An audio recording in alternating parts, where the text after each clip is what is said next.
Hello दोस्तों, स्वागत है आप सभी का आपके अपने यूट्यूब चैनल डिफेंस सॉल्यूशंस। आज की इस वीडियो में आपसे डिस्कस करूंगा फिजिक्स का एक important topic, motion in straight line, सरल रेखा में गति। आप सभी जानते हैं इस टॉपिक कितना इम्पॉर्टेंट टॉपिक है। इस टॉपिक से एक नंबर तो श्योर है आपके एग्जाम में।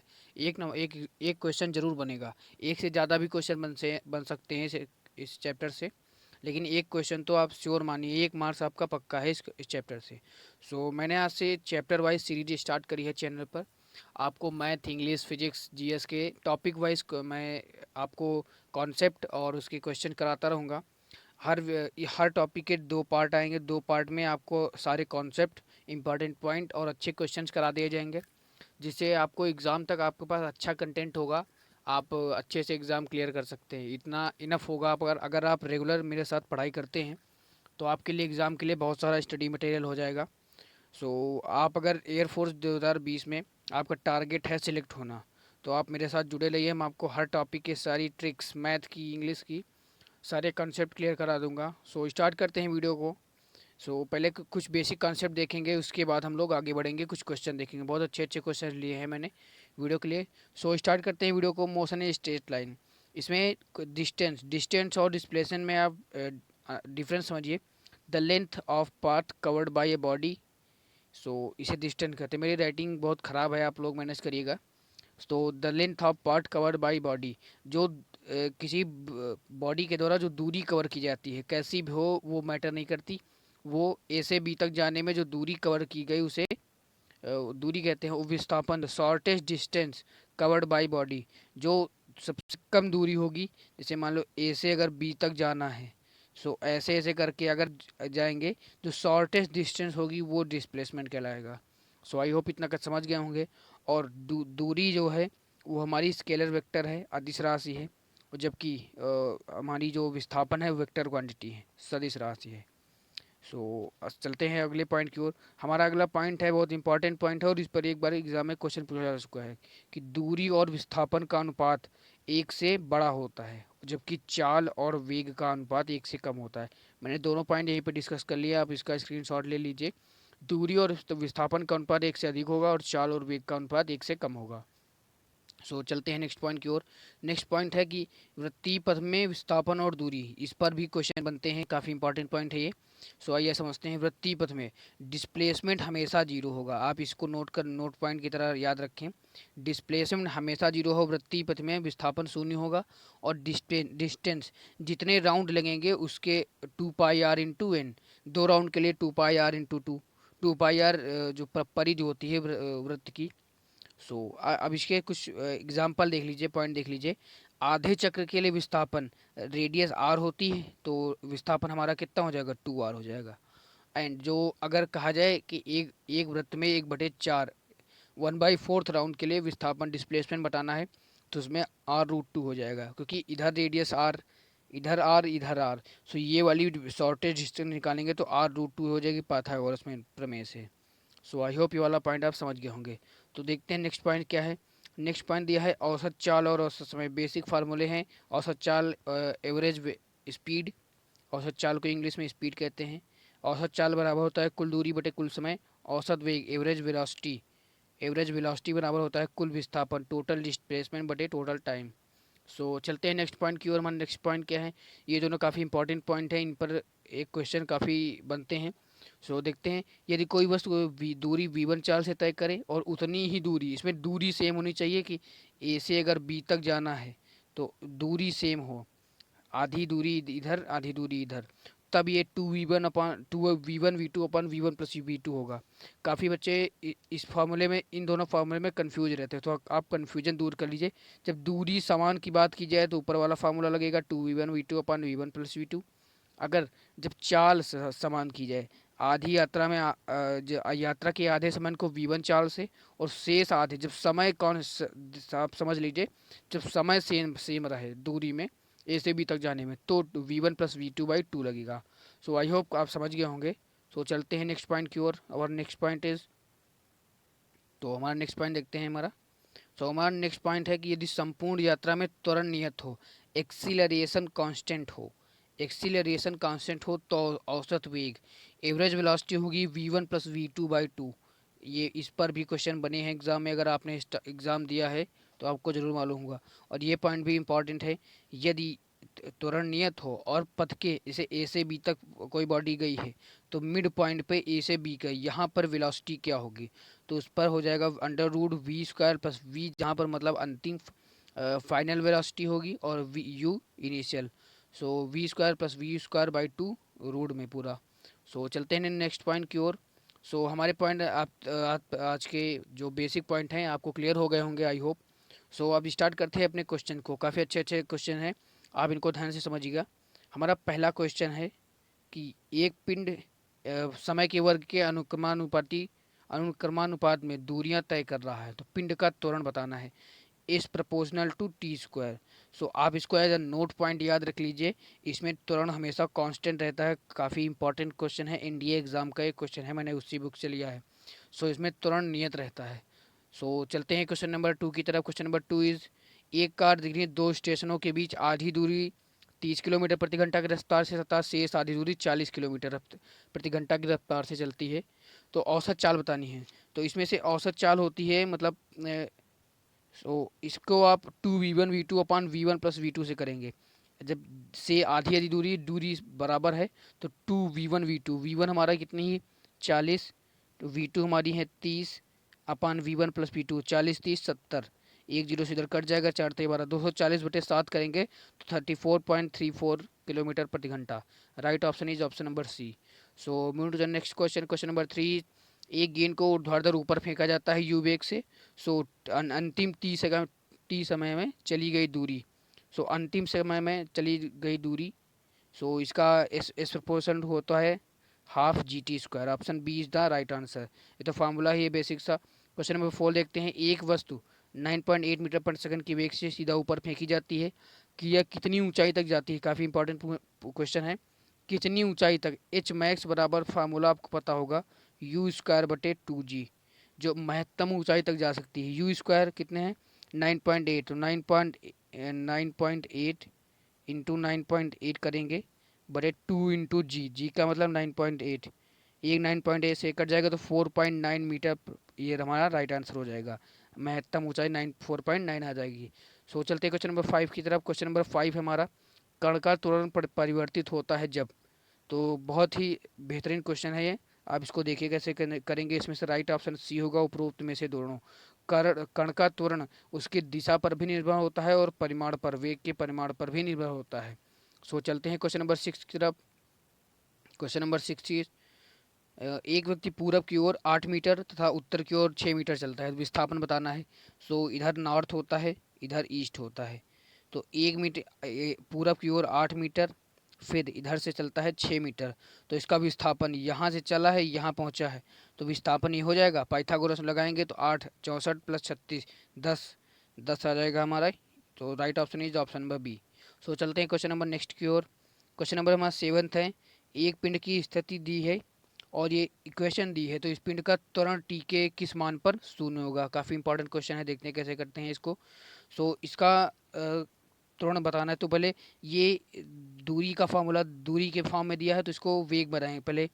तो इसका डिफ्रेंशिएशन करेंगे तो 2 dt, 2 dt, 2 dt minus 3 bt square, 3 bt square. So अब यहाँ पर करेंगे पिंड का त्वरण टी के किस मान पर शून्य होगा। सो पी के इसका अगर करेंगे, सॉरी यहाँ पर ए होगा, 80 स्क्वायर होगा, वही तो मैं देख रहा था, शायद कुछ गड़बड़ हो गया। तो यहाँ पर 280 हो जाएगा। फिर अगर फिर से इसका डिफ्रेंशिएशन करेंगे तो त्वरण, वेग का एक बार, दूरी का एक बार डिफ्रेंशिएशन करने पर वेग आता है और वेग का डिफ्रेंशिएशन करने पर त्वरण आता है। तो त्वरण बराबर हो जाएगा 2a, और ये 3 bt स्क्वायर को माइनस 6, 3 × 6 bt कर देंगे। अब t बराबर, हाँ टी, अब टी का मान निकालना है तो यहाँ पर त्वरण 0 रखेंगे तो इधर आ जाएगा। तो 2a माइनस 2a/6b आ जाएगा। तो दूसरे a upon minus a/3b, sorry a/3b आ जाएगा। तो a/3b हमारे ऑप्शन नंबर सी में दिया है, तो ऑप्शन सी हमारा राइट आंसर हो जाएगा। सो चलते हैं नेक्स्ट क्वेश्चन की ओर। क्वेश्चन नंबर 8 इज, यक्ष अक्ष के अनुदिश इस प्रकार चलता है एक पिंड, उसका यक्ष निर्देशांक टी के समय के साथ निम्नानुसार परिवर्तित होता है। सो पिंड का प्रारंभिक वेग बताना है, तो पिंड का वेग, सो दूरी का अवकलन करने पर वेग आता है। सो 2 का 0 माइनस 5 और प्लस 12 टी आ जाएगा। सो टी निम्न, तो टी के साथ निम्न समीकरण में परिवर्तित होता है। तो मीटर पिंड का प्रारंभिक वेग, तो प्रारंभिक वेग, अगर प्रारंभिक वेग मतलब टी बराबर 0 रखेंगे, प्रारंभिक वेग टी बराबर 0 पर प्राप्त होता है, तो -5 हमारा राइट आंसर हो जाएगा। सो चलते हैं क्वेश्चन नंबर 9 की ओर। का क्वेश्चन नंबर 9 है, एक पिंड विरामावस्था से चलकर प्रारंभ करके 8वें सेकंड में 1.2 मीटर दूरी तय करता है, तो पिंड का त्वरण बताना है। तो काफ़ी अच्छा क्वेश्चन है, इसको देखते हैं कैसे करेंगे। सो टीवे सेकंड में दूरी चली गई, दूरी आपको फार्मूला पता होगा, u plus A by two T minus 1, ये फार्मूला होता है। विरामावस्था से मतलब ये 0 हो जाएगा। इसमें दूरी दी है 1.2, तो इंटू ये 2 इधर आ जाएगा, तो 2 हो जाएगा, बराबर 2t-1 इंटू ए, ये एक्सीलरेशन निकालना है हमें। सो यहाँ पर 2.4 हो जाएगा। और यहाँ पर देखेंगे तो 2t, टी बराबर दिया है इसमें 8वें सेकंड में, तो 8 दूनी 16 माइनस 1 बराबर 15 ए आ जाएगा।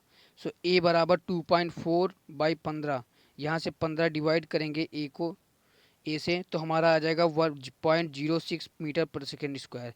सो ऑप्शन बी हमारा राइट आंसर हो जाएगा। आई होप क्वेश्चन आप समझ गए होंगे।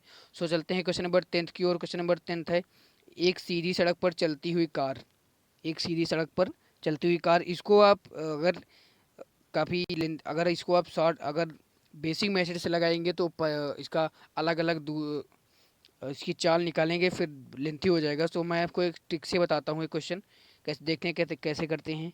सो कुल दूरी का 1/3 भाग 20 किलोमीटर, तो 1/3 भाग 20 किलोमीटर प्रति घंटा की रफ्तार से चलता है, और शेष 2/3, शेष कितना बचा, 2/3 बचा, 2/3 चलता है 60।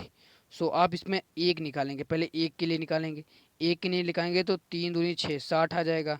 फिर यहाँ से एक के लिए निकालेंगे तो 6 18, 18 ये दो डिवाइड में आ जाएगा। सो 90 बचेगा, इसके लिए 90 बचेगा। अब इनको अगर औसत वेग निकालना है, सो यहाँ से देखेंगे, सो औसत हमारा 60 और 90 आ गया। सो 1/v बराबर 1/60 प्लस 1/90। सो इनको अगर सॉल्व करेंगे तो नीचे आ जाएगा 180, ऊपर ऊपर आ जाएगा 5, तो 180/5 36 किलोमीटर प्रति घंटा। ऑप्शन डी हमारा राइट आंसर हो जाएगा। सो आई होप क्वेश्चन आप समझ गए होंगे। सो चलते हैं नेक्स्ट क्वेश्चन की ओर। क्वेश्चन नंबर 11 है हमारा, एक कार अपनी यात्रा में 50 किलोमीटर की दूरी 30 किलोमीटर प्रति घंटा की चाल से, और अगला 50 किलोमीटर 20 किलोमीटर प्रति घंटा की चाल से चलती है। सो तो चाल, तो पूरी यात्रा में चार की औसत चाल बतानी है। सो आइए देखते हैं कैसे इसको सॉर्ट आउट करेंगे। सो इसमें इसमें भी हम अपनी वही ट्रिक लगा सकते हैं, जिस तरह के जितने भी क्वेश्चन होते हैं आप इसी ट्रिक से सॉल्व कर सकते हैं। सो देखते हैं इसमें 50 किलोमीटर की चाल, 50 किलोमीटर दूरी, 50 किलोमीटर है, और कितनी है 2, तो आप इनका एलसीएम, एक ट्रिक बता रहा हूँ आपको, बहुत बेहतरीन ट्रिक है। और जब जब भी ऐसा कोई आ गया तो आपको 2v1 v2/v1 + v2 वाला फार्मूला नहीं लगाना, उससे आप टाइम, उससे भी जल्दी एक तरीका है, 50 20 है, तो इनका एलसीएम कितना आ जाएगा 100। अब इसमें इसको डिवाइड करेंगे कितना आ जाएगा 2, इसमें इसको डिवाइड करेंगे कितना आ जाएगा 5। ठीक है, अब आगे देखते हैं कैसे करेंगे। सो अब देखते हैं इधर, अगर इधर 100 है तो 100 कितनी दूरी, कितने दूरी हैं 2, 2 प्रकार दूरी ली गई हैं, और बटे 5 2 7। सो इसको आप सॉल्व करेंगे तो हमारा आ जाएगा 200/7। हाँ, 200/7 आ जाएगा। सो हमारा इसका ऑप्शन नंबर सी राइट हो जाएगा, 11 का सी। सो चलते हैं नेक्स्ट क्वेश्चन की ओर। हमारा नेक्स्ट क्वेश्चन देखते हैं। क्वेश्चन नंबर 12 हमारा, एक शिक्षक अपने घर, मैंने कुछ गलत बता दिया क्या, सॉरी सॉरी, मैंने गलत एक्सप्लेन किया है, एक सेकेंड, मैंने देखा नहीं ध्यान से। उसमें 50 किलोमीटर की दूरी 30 किलोमीटर प्रति घंटा की चाल से तय करती है। सो 50 किलोमीटर दूरी, सॉरी, इसमें 30 किलोमीटर दूरी दी है यार, 30 किलोमीटर घंटा की चाल से, चार इसमें 30 दी है, सॉरी, फिर से एक्सप्लेन करता हूँ। उसमें 30 दी है चाल, 30 और 20 दी है, 30 और 20, 30 2 20 का लासा 60। सो 30 से भाग देंगे, यहाँ पर 2 आ जाएगा, यहाँ 3 आ जाएगा, तो 60/30 3 2 5 कर लेंगे, कितनी दूरी हैं, 2 दूरियां हैं। सो 2 दूरियां की इंटू कर लेंगे, तो 6 दूनी 12 120, तो 24 पंचे 120, ऑप्शन सी आ जाएगा हमारा राइट आंसर। सो चलते हैं क्वेश्चन नंबर हमारे 12 की तरफ। क्वेश्चन नंबर 12 है, इसको भी हम उसी ट्रिक से कर सकते हैं। इस तरह के क्वेश्चन में आप 2v1 v2 upon v1 plus v2 लगाएंगे तो आपका क्वेश्चन लेंथी हो जाएगा थोड़ा सा। उससे भी आसान तरीका है, 50 किलोमीटर प्रति घंटा की चाल से एक शिक्षक घर जाता है और विद्यालय से वापस 20 किलोमीटर प्रति घंटा की चाल से वापस आता है, तो शिक्षक की औसत चाल बतानी है। सो देखते हैं कैसे करते हैं इसको। तो अगर 2v1 v2 नहीं लगाएंगे इसमें, हम 50 किलोमीटर प्रति घंटा की चाल से जाता है और 20 किलोमीटर वापस आता है, तो 50 20 100, इनका लासा 100 आ जाएगा। इससे इसमें डिवाइड करेंगे तो यहाँ पर आ जाएगा 5, और इसमें डिवाइड करेंगे तो यहाँ आ जाएगा 2। सो 100 इंटू दूरियाँ कितनी हैं 2, और बटे इन दोनों को ऐड 5 2 7, यहाँ पर 5 2 7 करेंगे तो इसमें से राइट ऑप्शन ना आप दी जाएगा, आप सॉल्व कर लीजिएगा। सो चलते हैं क्वेश्चन नंबर 13 की तरफ। क्वेश्चन नंबर 13 इस बहुत अच्छा क्वेश्चन है ये वाला। सो देखते हैं कैसे। एक कार 10 मीटर त्रिज्या वाले वृत्ताकार मार्ग पर 5 मीटर में 5 चक्कर लगाता है, तो औसत चाल बराबर होती है कुल दूरी बटे कुल समय। औसत चाल बराबर कुल दूरी बटे कुल विस्थापन होता है। सो देखते हैं कुल दूरी बटे कुल विस्थापन बटे कुल दूरी बटे समय, कुल दूरी बटे कुल समय। तो दूरी वृत्ताकार मार्ग है तो 2πr/n, अभी मैंने आपको बताया था, और समय कितना 5 मिनट है। तो 2 पाई या आर बराबर यहाँ 10 मीटर की त्रिज्या है और कितने चक्कर लगाता है 5, तो 5 धाम 50 दूनी 100, 100/5 मतलब 20 पाई हमारा राइट आंसर हो जाएगा। तो इसमें से राइट ऑप्शन ऑप्शन सी हमारा हो जाएगा। तो चलते हैं नेक्स्ट क्वेश्चन की ओर, जो हमारा लास्ट क्वेश्चन है, क्वेश्चन नंबर 15। सो आज की वीडियो का इस पार्ट का हमारा लास्ट क्वेश्चन, क्वेश्चन नंबर 15 है हमारा। क्वेश्चन नंबर 15 में दिया है 100 मीटर प्रति सेकंड के वेग से कोई पिंड ऊपर फेंका जाता है, तो टकराने में लगा समय, टकराने में मतलब आने जाने में लगा समय, हवा में रहना समय, कुछ भी क्वेश्चन में दिया जा सकता है। जिससे कह दिया जाए पिंड के हवा में रहने का समय, मतलब अगर केवल जाने का पूछा जाए तो u/g, टी बराबर फार्मूला होता है। अगर आने जाने का पूछा जाए तो टी बराबर 2u/g होता है। u बराबर इसमें दिया है 100, तो 100 दूनी 200/जी बराबर 10 रखेंगे तो यहाँ पर 20 सेकेंड आ जाएगा, जो हमारा ऑप्शन सी में दिया है। सो आई होप आपको ये क्वेश्चन अच्छे लगे होंगे। नेक्स्ट पार्ट में हम इसके और भी बेहतरीन क्वेश्चन जो कुछ ग्राफ से संबंधित होंगे डिस्कस करेंगे। तब तक के लिए आप इस पार्ट को एंजॉय के लिए अपना कमेंट में बताइए, कोई सुझाव हो। इस वीडियो को लाइक कीजिए, चैनल को सब्सक्राइब कीजिए। तब तक के लिए नेक्स्ट पार्ट में आपसे मिलता हूँ। तब तक के लिए जय हिंद, वंदे मातरम।